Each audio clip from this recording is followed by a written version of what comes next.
Bonjour à toutes et à tous et bienvenue sur All That Jazz, toujours le premier podcast français consacré à la comédie musicale, et on est toujours Fanny et Anna. Et avant de se lancer dans le thème de l'épisode du jour, on vous annonce que la prochaine séance de notre célèbre All That Jazz Cinema Club se tiendra le dimanche 25 février à 17h, toujours au cinéma L'Archipel à Paris, et que nous verrons pour l'occasion le film Swing Time, sur les ailes de la danse en français de 1936, qui est un film qui met en scène l'iconique duo Fred Astaire et Ginger Rogers. Nous faisons notamment cette séance à l'occasion de la parution du livre que je viens de coécrire avec Jules Sandeau, donc Fred Astaire, Le Dandy dansant, qui est paru en tout début d'année aux éditions Sorbonne Université Presse. Et voilà, ce sera l'occasion aussi de se retrouver autour du livre. Et vous pourrez acquérir ce livre pour la somme modique de 13 €, je crois. Donc voilà, venez nombreux et nombreuses revoir Fred et Ginger sur grand écran. D'ailleurs, on en profite pour dire que c'est pas si souvent que ça que Swing Time est projeté en salle. Donc c'est plutôt une rareté qu'on vous présente cette fois-ci. Donc raison de plus pour venir le 25 février à l'Archipel. Alors maintenant passons à notre sujet. Comme vous l'avez vu si vous avez cliqué sur l'épisode, nous allons parler de A Funny Thing Happened on the Way to the Forum, une comédie musicale qui en français avait été renommée Le Forum en folie. Une comédie musicale de 1962 qui marque la première fois qu'une œuvre à la fois écrite et composée par Stephen Sondheim était produite à Broadway.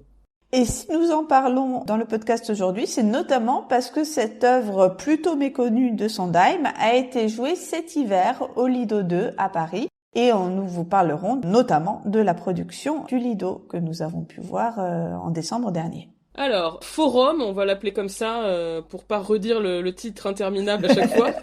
Forum est librement adapté de plusieurs comédies de Plaute, donc un auteur de l'Antiquité romaine, qui a beaucoup inspiré Molière. D'ailleurs, je me souviens qu'en voyant la pièce, j'avais pas mal pensé à Molière. Et on reprend ici, en fait, beaucoup des stéréotypes et des situations qu'on retrouve chez Plaute. Des motifs tels que les esclaves en train de comploter contre leur maître, les maisons hantées, les jumeaux séparés à la naissance, les jeunes et faibles d'une part, les courtisanes de l'autre, les épouses dominatrices, enfin pas mal de stéréotypes qu'on retrouve à foison dans cette œuvre. Alors, Forum, de quoi ça parle ? Ça se déroule donc dans la Rome antique avec, on est en fait sur un décor unique autour de 3 maisons. Et ça raconte l'histoire de l'esclave romain Pseudolus qui cherche à gagner sa liberté en aidant son jeune maître Héros à gagner l'affection de la courtisane Philia. Donc on est vraiment sur une intrigue, on va dire, de vaudeville au sens français du terme. Donc les quiproquos, les intrigues autour de maris, d'amants et autres coucheries en tout genre, les tromperies, le travestissement. Oui, les portes qui claquent, on est en plein dans un vaudeville. Ça s'inspire autant de Molière que de Feydeau même. Moi, c'est ça qui m'a fait le plus penser à Feydeau, en particulier dans la deuxième partie de la pièce, il me semble, mais on pourra en reparler. Alors ce fameux titre interminable, A Funny Thing Happened on the Way to the Forum, il fait référence en fait à une réplique souvent utilisée par les comédiens de vaudeville qui disent « Un drôle de truc s'est passé sur le chemin du théâtre ». C'est comme si c'était le début d'une blague, quoi. Il arrive sur la scène et puis il dit okay. Un truc marrant vient de se passer, etc. Et donc évidemment, là, le nom théâtre est remplacé par forum, qui est un mot qui désigne la place où se tenaient les assemblées populaires à Rome.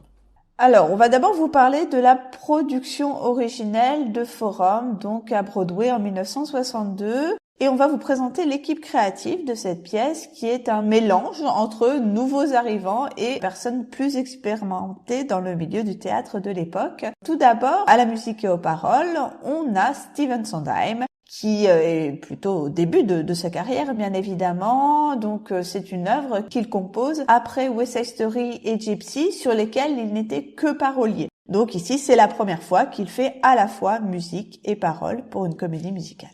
Alors, pour le livret, on a Burt Shevelove et Larry Gelbart. Shevelove va retravailler par la suite avec Sondheim en 1974 pour la comédie musicale The Frogs, qui est une autre œuvre inspirée de l'Antiquité qu'on a évoquée dans l'épisode sur la mythologie grecque. Et Larry Gelbart, quant à lui, c'était surtout un auteur de télévision à l'origine, mais il écrira aussi bien plus tard, en 1989, la comédie musicale City of Angels. À la mise en scène, on a un vieux de la vieille, George Abbott. Il a 75 ans à ce moment-là. C'est un metteur en scène de plusieurs comédies musicales bien connues, comme Pal Joey en 40, On the Town en 44, Wonderful Town en 53, Pajama Game en 54, Damn Yankees en 52. Pour les deux derniers, d'ailleurs, il a co-réalisé les versions cinématographiques avec Stanley Donen, et il est mort en 95 à l'âge de 107 ans. Ah, je savais pas qu'il était mort aussi vieux. Quelle longévité. Mais oui. Apparemment, Sondheim avait pensé à Jérôme Robbins pour la mise en scène, mais il aurait décliné. Mais malgré tout, il va donner quelques précieux conseils à l'issue des premières représentations, des conseils à la fois de mise en scène et de chorégraphie. Et le site de Playbill fait d'ailleurs mention dans un article consacré à cette production de 62, Uncredited Staging and Choreography by Jerome Robbins. Donc on suppose qu'il était quand même dans un coin pas très loin à donner ses conseils. Celui qui signe les chorégraphies, c'est Jack Cole. Donc là encore, quelqu'un dont on a déjà parlé à l'antenne de All That Jazz. C'est un danseur et chorégraphe qui est une figure majeure de l'histoire de la danse jazz. Il est célèbre notamment pour les mouvements d'isolation dans les danses de comédie musicale. Vous savez, cette façon de faire bouger une partie du corps à l'exception des autres. Et certains le qualifient même de père de la danse jazz scénique, c'est-à-dire cette danse caractéristique de la danse de comédie musicale qui fusionne à la fois la danse jazz, le ballet et ce qu'on appelle en anglais des styles de danse ethniques. Notamment, il explique s'être beaucoup inspiré des danses asiatiques. Et Jack Cole, donc, il a ensuite influencé en fait toute la génération de chorégraphes comme Bob Fosse, Jerome Robbins et Alvin Ailey. Donc on peut dire que Jack Cole, c'est celui qui vient juste avant. Donc c'est plutôt lui, effectivement, quelqu'un de l'ancienne génération. Il a une carrière qui va des années 30 ou à la fin des années 60, donc pleinement dans le classicisme. Il travaille à la fois pour des nightclubs, pour Broadway et pour Hollywood. Et à Hollywood, il travaille notamment pour la Fox, où il va collaborer avec Marilyn Monroe. Il va beaucoup travailler avec Monroe, notamment sur Les hommes préfèrent les blondes. Un peu plus tard aussi ailleurs qu'à la Fox, sur certains lame shows. Et il signe aussi les chorégraphies de Kismet, de Minnelli en 55, ou encore des Girls de Cukor en 57. Et enfin, à la production, on retrouve Al Prince, on ne le présente plus. Il avait coproduit West Side Story, mais aussi avant ça, Pajama Game et Damn Yankees, donc il avait déjà collaboré avec George Abbott. Et après ça, bien sûr, on le redit quand même, il est devenu metteur en scène, il a énormément collaboré avec Sondheim, mais aussi a mis en scène notamment Phantom of the Opera. Et je voulais juste rajouter, les costumes de la version scénique comme de la version filmique sont signés de Tony Walton, le mari de Julie Andrews. C'est rare qu'on a l'occasion de dire que quelqu'un est le mari d'eux, donc j'en profite. C'est vrai, le premier mari donc de Julie Andrews, effectivement. Quelques mots du casting de cette production originelle. Alors le rôle principal de Pseudolus est incarné par Zero Mostel. Zero Mostel, Anna avait déjà parlé de lui lors de la carte blanche consacrée à un violon sur le toit, la pièce qui s'était jouée en 64, et on avait parlé aussi de lui à l'occasion de Producteur, de le film de 67. Au moment de faire forum, il vient de remporter le Tony du meilleur acteur pour son rôle dans la pièce Rhinocéros de Ionesco, qui connaît alors sa première production new-yorkaise. Alors pour l'anecdote, la production envisageait, avant d'embaucher Zero Mostel, Phil Silvers dans ce rôle de Pseudolus. Phil Silvers, on le connaît notamment pour 2 comédies musicales avec Gene Kelly, Cover Girl en 44, qu'on avait vu dans notre cinéma club, et Summerstock en 1950. Finalement, ça sera pas le cas, mais Phil Silvers, on va le retrouver plus tard, vous allez voir ça. Alors sur Wikipédia, ils disent qu'il a refusé prétendument parce qu'il voyait pas assez bien, qu'il avait peur de tomber dans la fosse d'orchestre. C'est l'excuse la plus nulle que j'ai jamais lue pour refuser un rôle, donc je ne sais pas s'il a vraiment dit ça, ça me paraît un peu curieux. Oui, parce que Phil Silvers, donc, notoirement, il porte des lunettes, et effectivement, apparemment, je l'ai lu aussi, il aurait pas supporté l'idée de ne pas avoir ses lunettes sur scène, puisqu'évidemment, à Rome, il n'y avait pas de lunettes. Je ne sais pas si c'est vrai. Dans le rôle de Hysterium, qui est le deuxième esclave, un peu l'acolyte de Pseudolus, on a Jack Gilford, qui était un ami proche de Zero Mostel et qui avait, comme ce dernier, été blacklisté dans les années 50 à Hollywood pour ses engagements politiques. On reparlera de lui pour la version film. David Burns tient le rôle de Senex, leur maître à tous les deux. Et il s'agit d'un acteur de Broadway qui avait notamment obtenu quelques années plus tôt un Tony pour ce rôle du maire de la ville dans la comédie musicale The Music Man en 1958. On a également John Carradine, un acteur de cinéma connu pour des westerns, notamment dans le rôle de Marcus Lycus, qui est le propriétaire de la Maison Close. Ruth Cobart, une chanteuse d'opéra et actrice de théâtre, vue notamment dans How to Succeed in Business Without Really Trying, une comédie musicale comique datant de l'année précédente, et qu'on voit aussi dans la version cinématographique de cette comédie musicale. Elle joue Domina, la maîtresse de maison. Hero, le jeune maître de Pseudolus, est joué par Brian Davis, qui avait créé quelques années auparavant le rôle de Rolf, le jeune nazi, dans The Sound of Music. J'ai trouvé aucune info, j'ai trouvé ça un peu triste, sur Préchy Marker, qui jouait le rôle de son amoureuse, donc la courtisane Filia. De manière générale, c'est que le rôle des deux amoureux sont les moins marquants finalement, et c'est ceux sur lesquels j'ai trouvé le moins d'informations dans les différents castings au fil des années. Enfin, dans le rôle du soldat Miles Gloriosus, donc c'est celui qui a acheté Filia pour l'épouser, on a Ron Holgate, un baryton basse d'opéra à la base, mais qui finalement a fait beaucoup de comédies musicales, et en 69, il recevra notamment le Tony du meilleur acteur dans un second rôle pour la comédie musicale 1776. Voilà pour le casting de cette première version. On voulait faire un petit tour de quelques numéros notables de la pièce. Alors tout d'abord, le numéro Comedy Tonight, c'est le numéro d'ouverture qui est un petit peu méta en réalité parce que on débute la pièce en annonçant le genre, ce soir c'est comédie. Et ça va ensuite égrener un petit peu les ingrédients de la comédie, ou en tout cas tout ce qui pourrait être comique. Apparemment, c'est d'après une suggestion de Jérôme Robbins que cette chanson arrive au tout début, parce que initialement, Sondheim voulait commencer avec une chanson d'amour, Love is in the air, qui a finalement été supprimée. Je trouve que Comedy Tonight, c'est vraiment le numéro le plus marquant, le plus entraînant. En fait, c'est la chanson qui reste en tête après la comédie musicale. Et je trouve que cette comédie musicale pâtit peut-être justement du fait que le numéro le plus marquant, c'est le numéro d'ouverture. Comme si ça commençait un petit peu trop fort et que ça ne faisait que décliner par la suite. Oui, je suis assez d'accord. Le numéro, heureusement, revient à la fin dans une reprise où tous les personnages se retrouvent pour célébrer le happy end. C'est vrai que c'est clairement le numéro le plus entraînant de la pièce. On voulait mentionner également le numéro Free, qui est un numéro comique, un solo de Pseudolus. C'est une sorte de I Want Song, en fait, parce que le personnage aspire à la liberté. Mais dans un deuxième temps de la chanson, il va commencer à envisager tous les problèmes que ça peut amener. Et donc, en gros, il conclut que si je suis libre, plus rien ne sera gratuit. Donc, évidemment, il y a un jeu de mots sur le double sens du mot free. Ensuite, on a Lovely, c'est le duo amoureux des deux ingénus, là, le couple dont je parlais, qui est ensuite reprise dans le deuxième acte par Pseudolus et Hysterium, quand ce dernier doit se travestir. Donc on a une reprise ironique, évidemment, dans la tradition classique de la reprise, qui change le sens de la chanson originale et qui ici détourne complètement le sérieux de la première version. Autre numéro qu'on peut signaler, Everybody Ought to Have a Maid, qui est chanté par Senex, Pseudolus, Hysterium et Lycus. Un quatuor de mecs qui chantent le plaisir d'avoir une femme de chambre avec des gestes et des regards lubriques. Franchement, j'ai juste envie de soupirer là, tellement ce genre d'humour ne me fait pas rire. Oui, c'est particulièrement pénible comme numéro.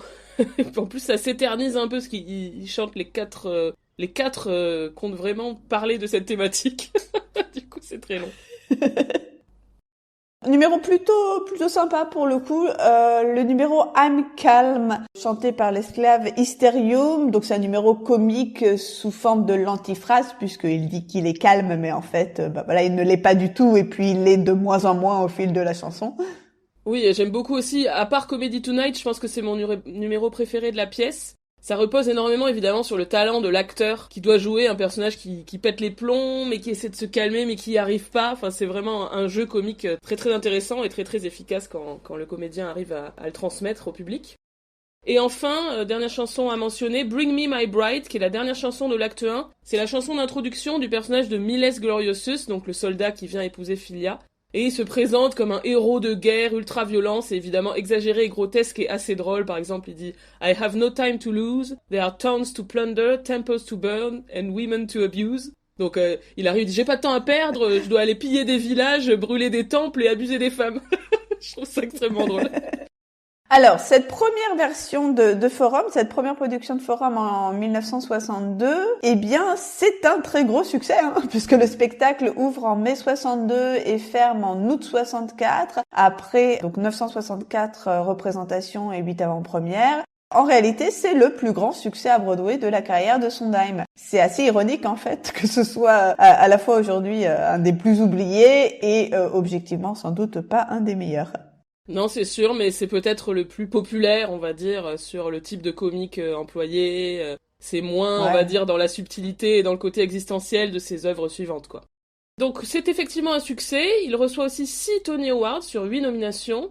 Donc, meilleure comédie musicale, meilleur producteur pour Hal Prince, meilleur auteur, j'ai vu. Alors, j'imagine que c'est l'ancien nom du Tony du meilleur livret. Meilleur acteur pour Zero Mostel, meilleur acteur dans un second rôle pour David Burns et meilleur metteur en scène. Et en plus de ces récompenses, on a également 2 nominations pour l'interprétation, Jack Gilford et Ruth Cobart. Et du coup, en entendant ces nominations égrenées, vous avez peut-être remarqué que Sondheim n'était pas nommé pour la musique. C'est quand même étonnant, alors que c'est en réalité, je trouve, le meilleur aspect de la pièce. Sondheim dira lui-même qu'il a trouvé la musique en fait compliquée à écrire pour ce livret. En fait, il trouve que le livret et la musique ne sont pas vraiment adaptés l'un à l'autre. Ce forum a donc connu une adaptation cinématographique très peu de temps en fait après la première production, puisque il va donc être adapté en film en 1966. Donc 4 ans plus tard, et à une époque où, on le rappelle, déjà on produit de moins en moins de comédies musicales, et surtout les comédies musicales qui sont produites à l'époque sont plutôt aux antipodes du relatif minimalisme en fait qui caractérise Forum, au sens où les comédies musicales du milieu des années 60, ça va être les Sound of Music, Music Man, Hello Dolly plus tard, c'est-à-dire des méga musicales, des comédies musicales très longues, des productions de prestige qui sont exploitées sous forme de roadshow, donc quelque chose qui détonne en fait avec ce forum qui est relativement, comme je disais, minimaliste. Alors ce film il est réalisé par Richard Lester, un Américain spécialisé dans les comédies d'aventure, qui a notamment réalisé, on en avait parlé au tout début du podcast, enfin c'est moi qui en avais parlé, juste avant Forum, en fait il a réalisé 2 films musicaux avec les Beatles, A Hot Day's Night en 63 et Help en 65. Plus tard, il fera des films de KPDP et de super-héros, 2 épisodes de Superman notamment, des films à succès. Pour le film, Zero Mostel reprend son rôle de Pseudolus, donc on peut le voir justement en faire des tonnes devant la caméra. Jack Gilford, lui aussi reprend son rôle, donc le rôle de Hysterium. Entre-temps, il a eu une nomination aux Tonys pour son rôle de Herr Schultz dans Cabaret en 66. Et je trouve personnellement que Jack Gilford, c'est le comédien le plus attachant du film. De manière générale, en fait, Hysterium, c'est peut-être le personnage le plus attachant, le plus mignon et rigolo de l'œuvre. Et c'est à présent qu'on retrouve Phil Silvers, qui donc apparaît effectivement dans cette adaptation cinématographique, mais donc pas en Pseudolus, il incarne le proxénète Marcus Licus. Et on peut aussi noter dans ce film que Buster Keaton fait sa dernière apparition au cinéma, dans le rôle du vieillard Eronius. Alors le film Forum s'inscrit logiquement dans le genre du péplum, qui d'ailleurs, comme la comédie musicale, est sur le déclin à cette période. Mais effectivement, comme tu le disais, on n'est pas du tout sur le style grandiloquent et caractéristique ni de la comédie musicale de l'époque, ni des péplums de l'époque. On n'a pas de grands mouvements de caméra, pas de décor luxueux, parce qu'effectivement, la pièce en elle-même a un aspect relativement minimaliste et intimiste. C'est une comédie, on est sur le quotidien, on filme les personnages de près, au marché, à la maison, etc. Globalement, les avis sur ce film vont tous un peu dans la même direction, à savoir que cette adaptation n'est pas à la hauteur de la production scénique. J'ai bien aimé dans la critique du New York Times de l'époque que tu avais retrouvée, Anna, cette phrase « It's just that burlesque, like a mushroom, does best in a dark confined space ». C'est juste que le genre du burlesque, tel un champignon, est au mieux dans un espace confiné et sombre, à savoir donc l'espace du théâtre. Je trouve que c'est discutable, parce qu'on pourrait dire que le cinéma a produit aussi des chefs-d'œuvre du genre burlesque, mais je trouvais ça mignon, la comparaison avec le champignon. Donc je voulais juste citer cette phrase. Plutôt pas mal trouvé, ouais. Je trouve que Richard Lester est pas vraiment bon, bizarrement, pour faire des vrais numéros de comédie musicale. Par rapport à ce qu'il arrivait à faire, je le trouve assez bien dans les films musicaux des Beatles, où les séquences sont plutôt chouettes, les séquences des chansons. Mais c'est vrai que dans les films des Beatles, ça relève pas totalement de la comédie musicale, au sens où c'est plus des moments qui vont illustrer des chansons, donc plus quelque chose qui ressemblerait presque au clip, en fait. Et ça, il y arrive bien dans les films des Beatles. Là, je trouve que ça pêche un peu à ce niveau-là. Oui, c'est vrai qu'il y a très peu de numéros marquants. Parmi les quelques-uns qu'on a retenus, on peut quand même citer le numéro d'ouverture. Oui, donc Comedy Tonight, je trouve, dès le début, un peu décevant, quoi. On a des passages avec Zero Mostel qui présente les décors, mais ça se mélange avec un montage d'images censé nous mettre un peu dans l'ambiance péplum, on va dire. Évidemment, ce numéro très théâtral est difficile à adapter au cinéma, mais je trouve que là, Richard Lester, il essaye même pas. Il a laissé tomber, quoi. C'est ça. Et le seul numéro musical qui est un peu sophistiqué et du coup assez sympa, c'est paradoxalement une chanson qu'on aime pas trop, Everybody Ought to Have a Maid. C'est pas incroyable, mais ça tente des trucs. Y a la manière dont c'est monté crée des choses amusantes avec les personnages qui changent de décor très rapidement et des gags visuels qui, je trouve, fonctionnent bien. Oui, je suis d'accord, je trouve vraiment qu'elle sort étonnamment du lot, que c'est plutôt sympa et sans doute parce que justement les gags du visuel permettent un peu de mettre le propos à distance en fait et limite presque de déjà s'en moquer puisqu'on est sur quelque chose de totalement gaguesque en fait. Ouais, c'est vrai. Mais c'est vrai que bon, on sent qu'il est pas très à l'aise dans les numéros musicaux. D'ailleurs, il se débarrasse de beaucoup de numéros. Free n'y est pas, I'm Calm n'y est pas, et au final, il y a assez peu de chansons dans le film. C'est vraiment dommage parce que typiquement les deux numéros que tu viens de citer, Free ou I'm Calm, il y avait de quoi faire du comique très très visuel. Moi, je pense même à du comique corporel. Voilà, si on revient sur le burlesque, quelque chose qui aurait pu être tout à fait cinématographique, mais ouais, comme on l'a dit, il essaye pas quoi. Et donc, hormis ces coupes de chansons, le récit est très fidèle. En tout cas, c'est l'impression que j'ai eue par rapport à mon souvenir de la pièce, très fidèle au livret. La fin est transformée en une sorte de scène à suspense dans une arène, puis ensuite il y a une course-poursuite en char. Donc là, c'est vrai qu'il utilise vraiment les moyens du cinéma pour, on va dire, augmenter ce qui se passait sur la scène. Et on sent là aussi le goût de Richard Lester pour le cinéma d'action, pour le cinéma d'aventure. Et je trouve que du coup, cette course-poursuite en char à la fin, je trouve que c'est le meilleur moment du film, parce que pour le coup, c'est bien rythmé, c'est bien mis en scène, c'est assez rigolo. Donc finalement, c'est pas du tout l'aspect musical qui dans ce film est le plus plaisant. Tout à fait. Comme si à la toute fin, il se disait « Oh merde, j'ai oublié que j'étais en train de faire un film. Allez, Oui, c'est ça. j'essaye un truc. » Et donc, la pièce a ensuite connu un certain nombre d'autres productions scéniques et notamment, dès 72, donc dès 10 ans plus tard, un premier revival à Broadway. Oui, un revival qui est mis en scène par le librettiste, donc Burt Chevlove. Et là, on retrouve encore Phil Silvers, sauf que cette fois, il prend enfin le rôle de Pseudolus qui lui était destiné à l'origine. Et pour ce rôle de Pseudolus, il gagne le Tony du meilleur acteur, tandis que Larry Blyden, en Hysterium, gagne le Tony du meilleur second rôle masculin. Il y a eu ensuite un second revival en 96, dans lequel Nathan Lane prend donc le rôle principal de Pseudolus et lui aussi reçoit le Tony. C'est son premier Tony après avoir eu une nomination en 92 pour le revival de Guys and Dolls et avant son deuxième Tony pour les producteurs. Et du coup, ça nous fait remarquer que tous les acteurs qui ont, on va dire, ouvert avec le rôle de Pseudolus dans une nouvelle version de la pièce, à chaque fois, ils ont obtenu le Tony. Donc on verra s'il y a un nouveau revival un jour, peut-être que la personne qui joue Pseudolus aura encore le Tony. À noter, je savais pas du tout, mais j'ai vu ça hier soir, que Whoopi Goldberg a succédé à Nathan Lane pendant quelques mois en fait, de février à juin 97. Une fois qu'il a fini son run, elle a tenu le rôle de Pseudolus du coup pendant quelques mois. Je trouve ça très marrant. Bonne idée de faire un petit gender swap là du rôle principal. En plus avec le comique corporel marrant de Whoopi Goldberg. C'était sans doute un peu un truc, je sais pas comment dire, mais gender blind et d'ailleurs colorblind aussi du coup. Et oui, du coup, oui, carrément, oui, c'est vrai. Mais je me renseignerai bien parce que ça m'intéresse effectivement comment ce choix a été fait. Et dernière petite information sur ce revival de 96, on a quelqu'un qui est partout. Aux chorégraphies, on retrouve l'ami Rob Marshall, futur réalisateur de plein de films dont on a parlé dans le podcast. Alors maintenant, on va parler d'autres versions de la pièce, et ces versions, ce sont les adaptations françaises. Enfin, les versions qui sont jouées en France, plus précisément. Et oui, parce que plusieurs versions se sont jouées en France. En fait, dès 1964, et donc dès 2 ans après la production originelle, le spectacle est venu à Paris, sous le titre d'ailleurs Sur le chemin du Forum. Il s'est joué au théâtre du Palais Royal, dans une mise en scène d'Yves Robert, avec Pierre Mondy dans le rôle de Pseudolus et Jean Lefebvre dans le rôle d'Hysterium. C'est du beau monde quand même, hein. Un metteur en scène assez connu qui était aussi réalisateur, 2 acteurs de théâtre et de cinéma assez populaires, donc je savais même pas en fait que avant d'écouter, je sais pas si tu l'as appris comme moi dans 42e rue, qu'il y avait cette version. Tout à fait. Je trouve ça très intéressant, c'est vraiment très peu de temps après la production new-yorkaise.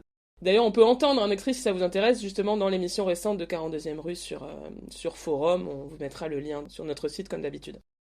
Et donc, cette version parisienne qui s'est jouée fin 2023 au Lido 2, c'était le spectacle en fait de réouverture après travaux au Lido 2. qu'on a vu donc tout début décembre 2023, d'ailleurs en compagnie des salariés du groupe Accor.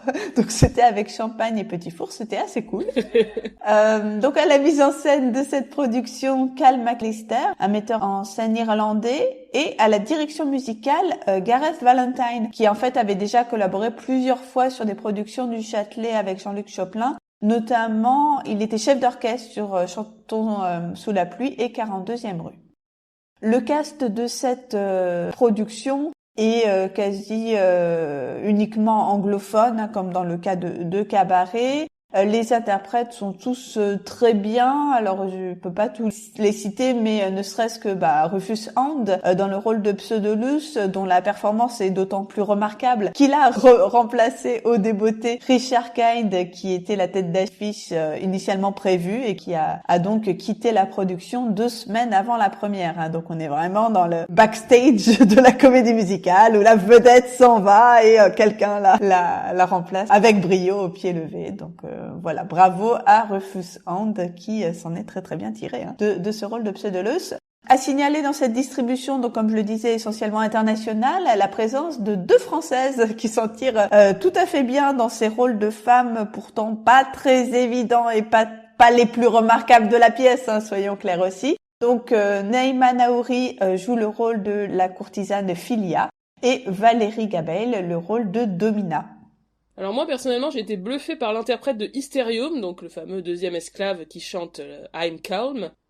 C'était Andrew Pepper, donc si j'ai bien compris, à la base, en fait, c'était Rufus Hound qui avait le rôle de Hysterium, sauf qu'il est allé remplacer Richard Kind. Et donc, switch. Exactement. Et donc, Andrew Pepper, qui était dans l'ensemble, qui était la doublure de Hysterium, s'est retrouvé à être le principal de ce rôle, et franchement, il est absolument incroyable, j'ai trouvé.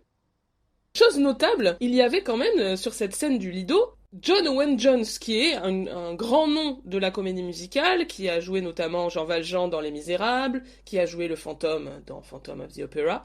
Donc c'est quand même très étonnant. Donc dans le rôle du fameux soldat Miles Gloriosus, quoi, c'est très marrant, il est complètement méconnaissable. J'avais un peu oublié qu'il était dedans, et je me suis dit, waouh, ce comédien chante extrêmement bien, avant de me souvenir que c'était John Owen Jones. Et enfin, à noter, dans le rôle du vieillard Eronius, l'acteur écossais David Rintoul. En fait, pour l'anecdote, j'ai eu un gros crush sur cet acteur dans ma jeunesse. Parce que il jouait Mr. Darcy dans Orgueil et Préjugés, la version BBC de 1980. Parce qu'à une époque, je m'étais mise en tête de regarder toutes les versions, toutes les adaptations ciné ou télé de Orgueil et Préjugés. Et j'avais vu celle-là, qui est assez méconnue, beaucoup moins connue que celle avec Colin Firth, mais qui est très bien. Et donc David Rintoul, quand j'ai vu son nom dans le casting de Forum, j'ai un peu bugué parce que ça faisait se rencontrer un peu 2 époques de ma vie et 2 trucs qui ont strictement rien à voir, quoi. Voilà. C'est dommage, on aurait dû aller lui parler. J'aurais dû lui dire, j'ai un crush sur vous vers 1980. Il y a 43 ans, 43 ans. C'est ça le rajeunit pas, le pauvre. Alors, qu'est-ce qu'on en a pensé de cette production de Forum? Je connaissais évidemment pas du tout l'œuvre avant d'y aller. J'ai trouvé que les chansons étaient bien, que c'était assez entraînant, mais bon, je pense que vous aurez déjà compris tout ce qu'on pense du livret. Oui, c'est très très vaudeville. L'histoire, je la trouve pas très intéressante et vraiment pas drôle. En fait, je pense que j'ai pas du tout ri. Et même, il y a quelques trucs vraiment un peu cringe, enfin, par exemple, l'espèce de girl allemande, là, genre en mode Valkyrie, enfin, il y a des trucs qu'il faut quand même réadapter. Enfin, je sais pas, il y a des blagues que tu peux pas refaire aujourd'hui, en fait. Voilà, mais je pense que il faudra peut-être qu'on consacre un épisode entier sur cette question, que est-ce qu'il n'y a pas des œuvres qu'il est plus nécessaire d'adapter aujourd'hui? Enfin, bref. En somme, pour moi, ça a vraiment mal vieilli et ça souffre sans doute beaucoup aussi de l'absence de traduction. Ouais, je suis d'accord avec ça. J'ai écouté Le Masque et la Plume il y a pas très longtemps et à mon grand étonnement, ils en ont parlé.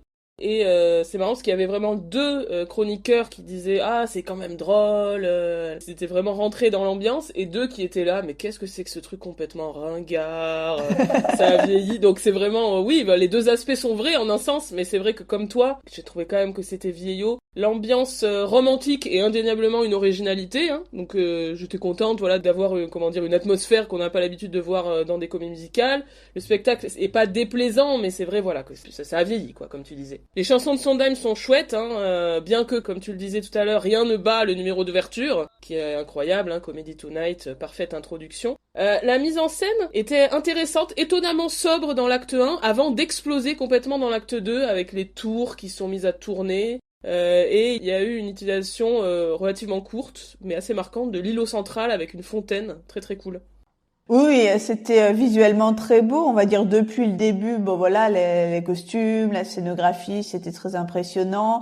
Même si la scène est assez petite au Lido, on a quand même ces 3 maisons qui se déplacent, qui tournent et ils vont à l'intérieur, à l'extérieur, machin. Donc c'est déjà impressionnant en soi.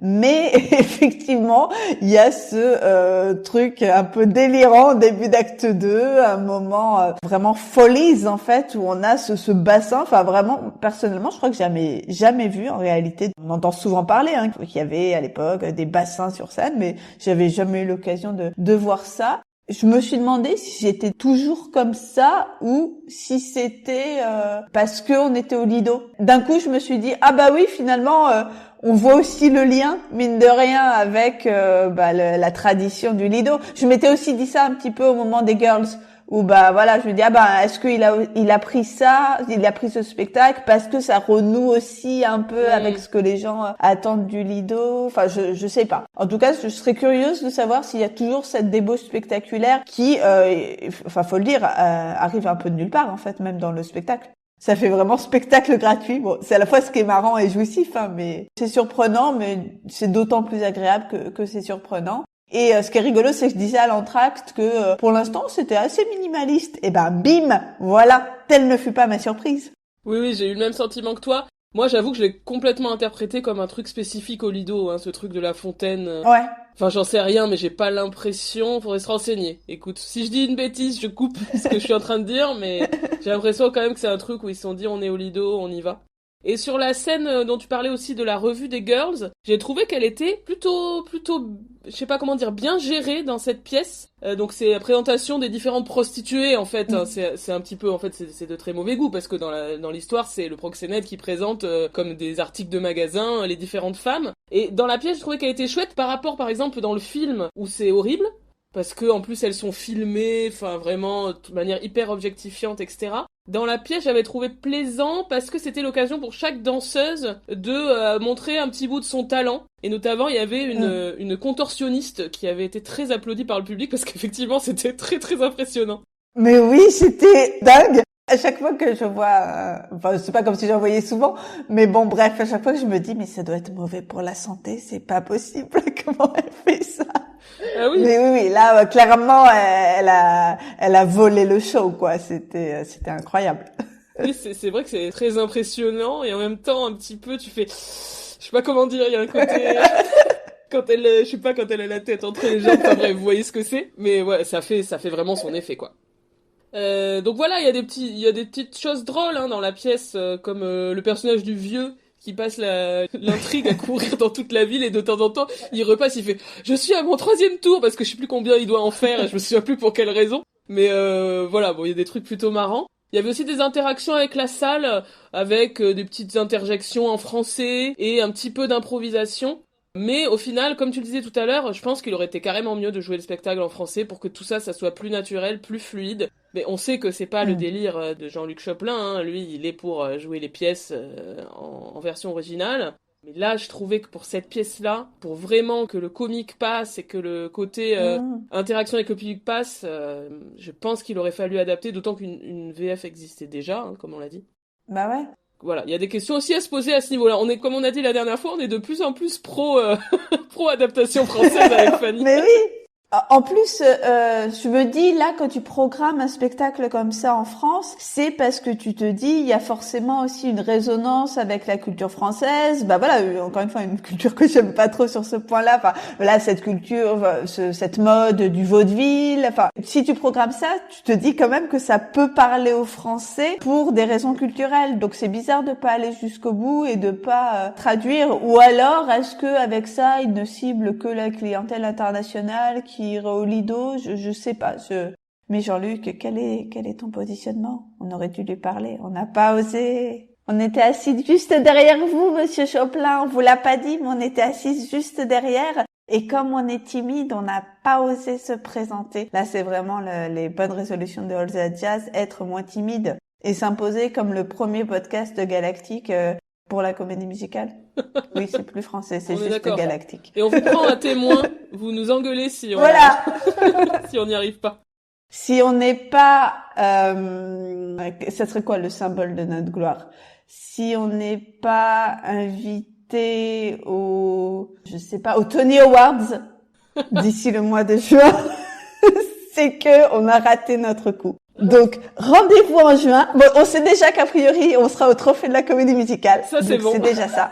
Mais si en plus, on n'est pas au Toddy's, eh bien, on est des grosses nulles. Voilà.